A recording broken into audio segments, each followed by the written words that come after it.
Di, patayin natin yung mga senador ngayon para mabakante.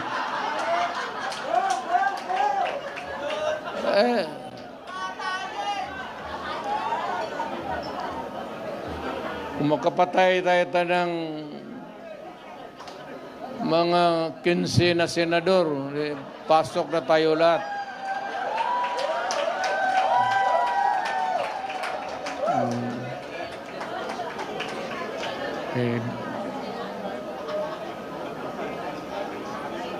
Pero kawawa naman. Pero nakakainis kasi yung, hindi naman lahat. Pero, sabi nga, talking of opportunities, the only way to do it is to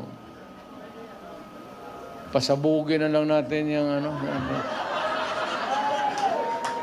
constant use of heroin. Aabot pa siguro siya ng 80. Pero pagdating sa panahon na yan, hindi na siya gumagalaw. Either nakatindig lang yan sa kwarto niya o natutulog. Ganito na lang. Marami tayong problema. I think the Marcos government has fallen short of the expectations. Ako, hindi ko ma-compare kasi pwede kong sabihin, mas mabuti siya ngayon kaysa aking panahon. I can even concede na ganon ang nangyayari. Pero it would not be a good reason for you to solve the problem just because you're doing right, more rights than the wrong ones that the other guy had committed in the past.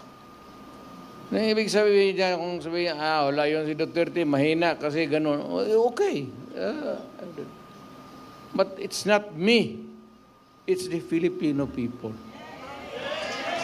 Ang tignan mo ang Pilipino, huwag kang magturo dyan sa mga kalaban mo, kagaya ko, kasi ako, hindi na ako kandidato. Ngayon, kung mag-usap tayo, ang pag-usapan natin kung ano ang mga tao na pwede nating gawin na makatulong sa atin, mailagay dyan sa Senado para paski batas na lang ang habulin natin or a policy that is enunciated by Congress, particularly about the drug problem and itong ekonomiya. Itong ekonomiya, mabigat to. Walang bright dito. But at least naman yung sabi ko pagkain, sana mahanapan nila ng paraan. Talagang tumataas eh. Kaya I don't know how it operates now, but if you continue to practice democracy, we have to have a Senate na kailangan nandyan even to persuade any sitting government to do what is right. So, nakikita ko si Philip Salvador, ang naalaala ko sa kanya, artista siya. Mahusay na artista. Kaya idol ko siya, yung mga sine niya, pinapanood ko. Tinitignan ko siya kung paano niya yakapin yung mga babae at paano niya inahalikan.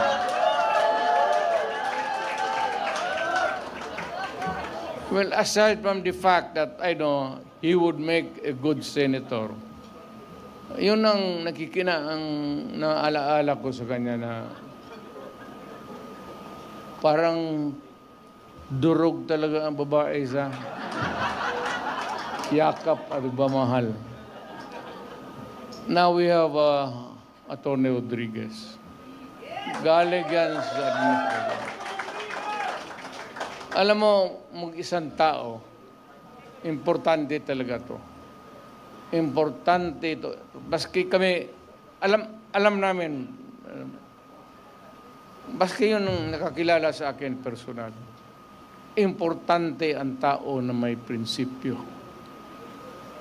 At ang isang nakita ko na Pilipino na may prinsipyo na umalis sa trabaho niya because the dynamics of the position of which he was there in Malacanang was no longer right. He chose to make the decision. At nakita ko, as a matter of, hindi naman kailangan sabihin niya, but nakita natin, as a matter of principle, importante talaga yan. Atty. Rodriguez.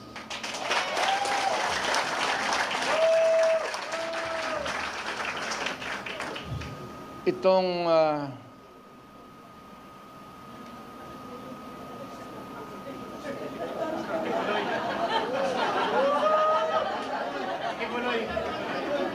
Attorney Torion for Pastor Kibuloy.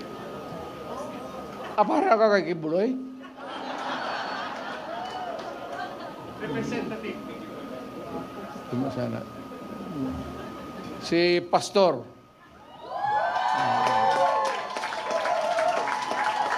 At least kung maghanap ka ng tao na kandidato, kung manalo, at makaupo dyan as a senator who has the moral values, pati marunong bright. Talagang bright yan si Pastor.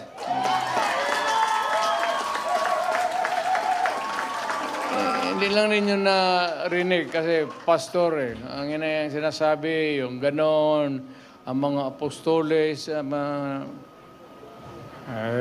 ba naman itong alam ng apostoles ngayawa?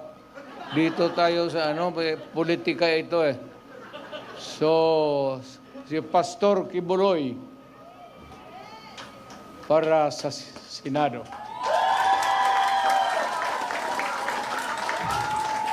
Itong tao na itong sunod na sinasabi ko, humahanga talaga ako sa integrity pati yung utak. Abogado, pareho kami abogado Puto pa nagsalita ito. Hindi ko naman kilala to, but the constant exposure sa TV, parang natauhan ako. Magaling to Alam niya, sinasabi niya, pati tatanong-tanong ako, talagang is one of the upright na tao na bira mong makita ng ganun. Yung mga bright na karihan kasi ng mga bright, mga gago Inhaluan nila yung trabaho nila ng kagaguhan. Alam mo, ako talaga, it was I who sought him. Ako naghanap sa kanya para makilala ko siya. Talagang bumilib ako sa kanya. Marcoleta.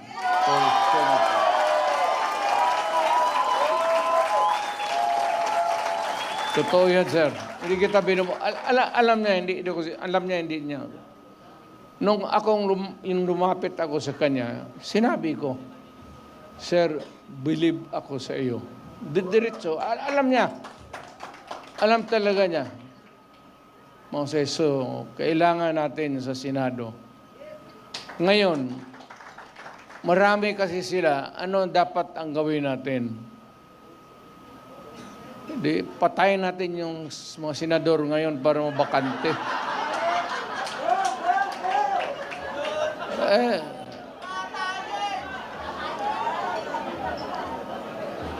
Kung makapatay tayo ng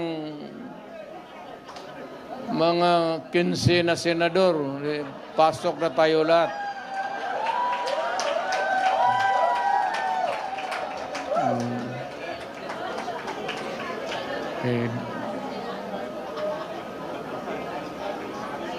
Pero kawawa naman. Pero nakakainis kasi hindi naman lahat. Pero, sabi nga, talking of opportunities, the only way to do it is to pasabugin na lang natin yung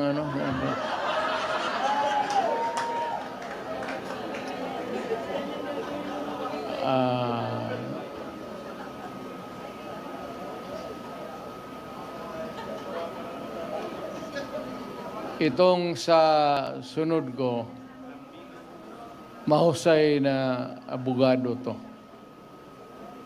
He's a practicing lawyer and is really very bright.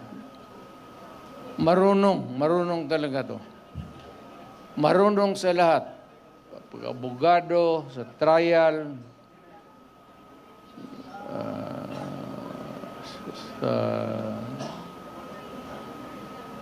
maybe sa social life niya, at siguro sa babae.